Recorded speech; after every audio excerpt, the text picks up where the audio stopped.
I have big plans, and you should too. In this video, I wanted to outline my 30-year goal, and yes, I have a 30-year goal. I do think that far ahead, and it helps me gain some clarity on what I'm doing today. Is what I'm doing today actually helping me advance and progress toward that 30-year goal? Or is it taking away from that 30-year goal and wasting time in the meantime? And what is my 30-year goal?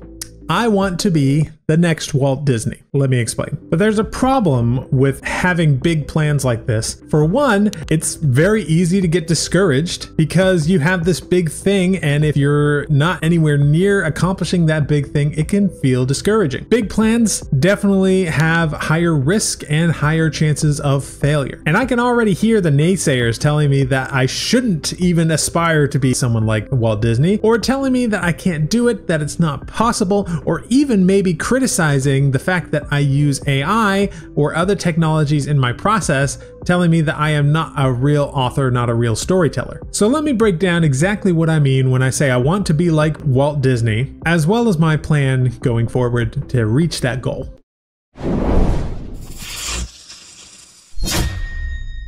First, let's talk about what exactly is interesting about Walt Disney and why him. Well, he had a number of attributes that I really admired. Certainly, he wasn't a perfect person, but there are several attributes that I really want to focus in on. One, he embraced technology. Disney was one of the most forward thinkers when it comes to using technology and storytelling together. Now, of course, we're familiar with his animation, right? He was the guy that put animation on the map as a credible means of storytelling. But there are other instances too. There was a time when television was starting to become more mainstream. All of the other major movie studios would not touch television with a 10-foot pole. But Disney was immediately like, this looks interesting. Let's embrace it. Let's take a look at how we can make this work for us. And basically launched an entire new type of media that was specifically meant for television in a way that many television studios weren't doing. Because he had that sort of film background, it was a major win for Disney as a company. Number two, he was obsessed with storytelling. If you go and read the biography of Walt Disney, you'll learn that he was absolutely obsessed with getting the story right. Another good resource to look at is the movie Saving Mr. Banks and just how passionate he was about the story of Mary Poppins in that case. But you'll also find stories of him describing the plot of Snow White and the Seven Dwarfs, and people just like crying from like how passionate he was about the whole project. Number three, he thought outside of the box. Everything that Disney did from the beginning to the end of his life was definitely outside of the box thinking. He was thinking in ways that no other company was doing. You look at the Disney parks, that was unheard of. There were such things as roller coaster rides and things before Disney, but creating that environment where it was like the happiest place on earth and it was tied to all of the media franchises that he had created while creating this incredible experience that had never ever been done before. And that's just one example of how he thought out of the box. He managed to pioneer a lot of really interesting things that might on the surface have nothing to do with storytelling, like animatronics. He created the engineering team, now known as Imagineering, to create all of these cool rides and animatronics and things like that that were innovative at their time. Number four,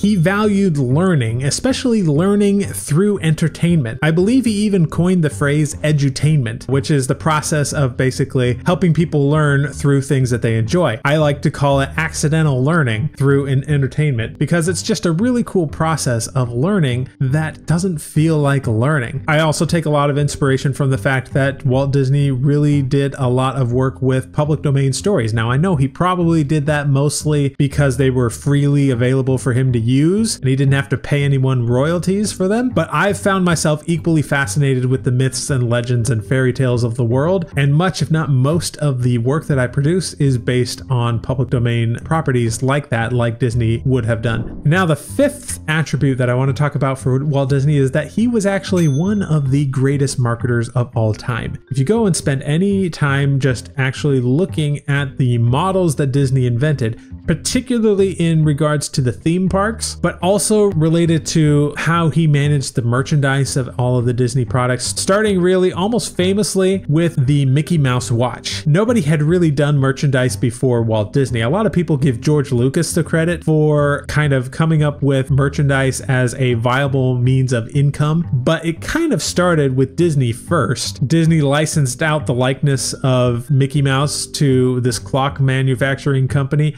They made a little wristwatch with Mickey Mouse on it, and it absolutely blew up, and those people sold all of their watches within like days. And it was this big thing that he realized, oh, I can license the likenesses and these characters out and create a lot of money. Additionally, if you look at what he did with the parks is a very closed system, and you'll say even today people will go to the parks and spend hundreds of dollars just because it's like, well, we're at Disney World. It's just sort of expected. There's a lot of careful thought that goes into that. And if you study more of his life, you'll realize he was obsessed with marketing. He was obsessed with this whole process of making money so that he could put that money to good use in creating more content, in creating better experiences for people at the parks, and all kinds of things like that. And it's the real reason why Disney grew to be such a mammoth of a corporation by the time that Disney died. And I know some people are going to be critical of Disney as a corporation, and that's perfectly valid, but I also think without money, you don't have opportunity. You can't do the interesting new out-of-the-box things that you could with money. So that's my thoughts on that. So with all of that in mind, this is my 30-year plan to be more like Walt Disney. It involves a couple of steps that Disney did not do. He wasn't an author, he wasn't a publisher, but has a lot of similarities along the way and an end goal that is very similar to what Walt Disney was. So here's my plan. Every business has three essential parts. You have a product or a service, you have a form of getting traffic, like this YouTube channel, for example, and then you have a funnel that connects the two, from the traffic generation, getting people from that traffic generation over to your product, and then hopefully having them buy it. So step one for me is I'm going to be writing a ton, creating a lot of books and other tangential products like the books, and using a direct selling business model to sell these books directly on my website. Additionally, at some point, once I've got enough of that inventory, I'm going to start a fiction audience YouTube channel, different from this one because it'll be specifically for my fiction audience, and I have yet to figure out exactly what my approach will be there, but it'll be something that audience really enjoys. And then as I grow my list of books and create funnels leading people to buy those books and create a lot of revenue with those IPs, the goal is that in about 5 years or so, I will start bringing on other authors to write other works set in the same universe. So think DC Comics, Marvel Comics, where I'm hiring people to write certain stories set in the same universe to basically write more books than I could ever write myself. So I'm calling that the sort of publishing phase of this 30-year timeline, where I'm expanding to not just writing my own books, but also having other people come in and write as well. But I don't want to stop there because there's only so much you can do with books, and I believe technology is moving in a direction that will allow us to do so much more with a fraction of the effort and money it would have taken in the past. So around the 10 to 15 year mark, I am hoping to expand this entire publishing enterprise into something that also includes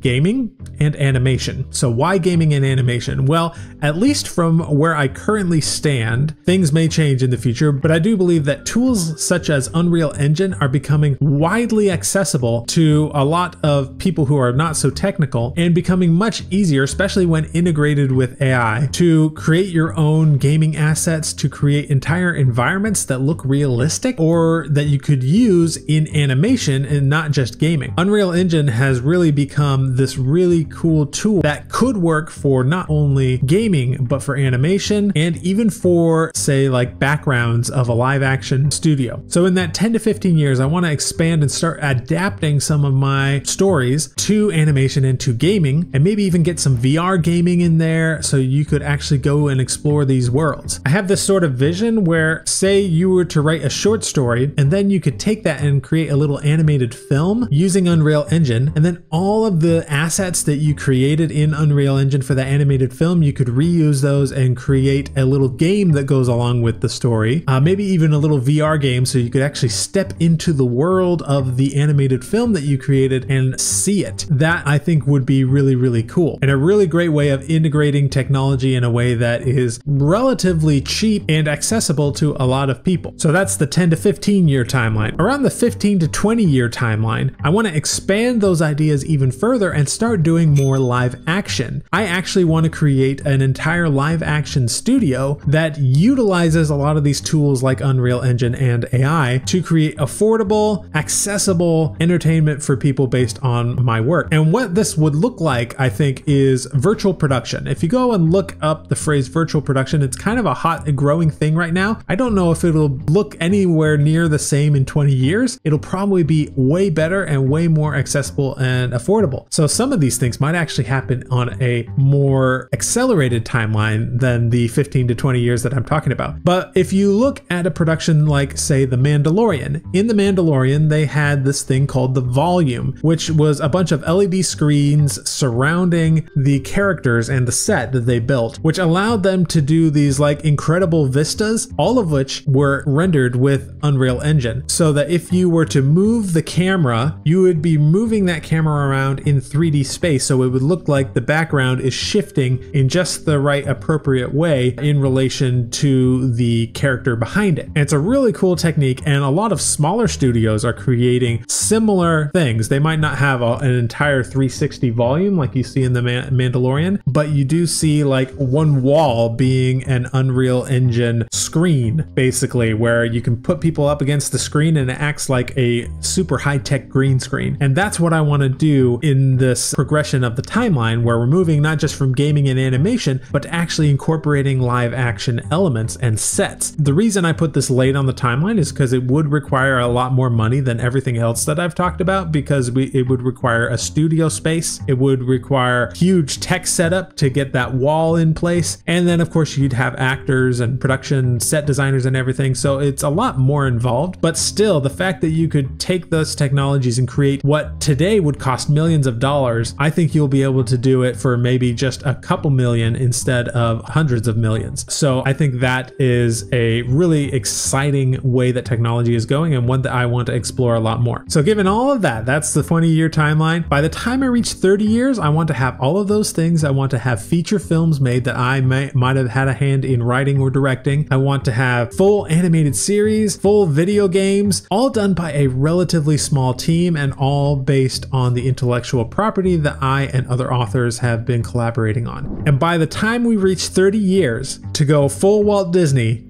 I want an actual theme park. Now, I have a couple of AI images here that I generated to give sort of a sense for what I'm going for.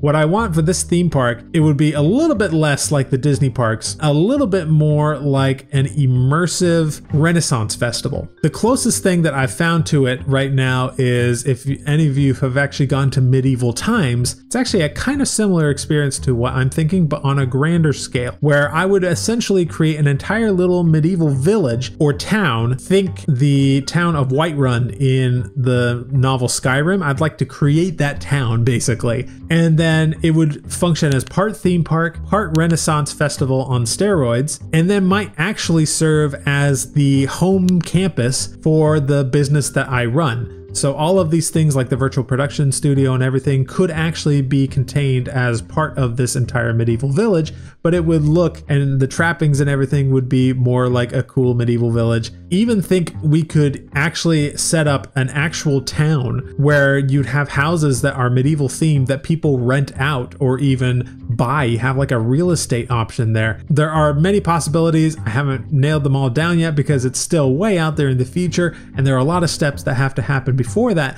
but that is the vision. That is where I want to go for, and I'm going to call it, at least the mind that I have right now is to call it New Camelot, because a lot of the stuff that I do revolves around Arthurian legends. I might also call it New Atlantis or something like that. There are a bunch of ideas that I'm toying with. I might even have more than one. We'll just have to wait and see, but that is the ultimate vision. I want to have all of the IPs and films and animated properties, and then ultimately have this place that people can come and experience life going back to this really cool medieval time period in a way that feels a little bit more like the Disney parks. So that is my 30-year goal. And in this series of videos, we're going to be tracking that. And I hope that this series will continue for the next 30 years. So you'll be able to really see how I'm moving from where I'm at now to that ambitious goal in the end, because that is the direction that I want to go. There will be pivots, of course, as technologies change, as circumstances change, but having that sort of North Star goal is going going to be the thread that pulls me through the entire process. So in the next video, I'm going to talk specifically about the biggest hurdle that I need to handle here at the very start of the whole process, which is figuring out how to create a business model around my books that will make me more money than the average author, something that I will need if I want to actually expand this to be a publishing company. So stay tuned for that, and I'll see you in the next video.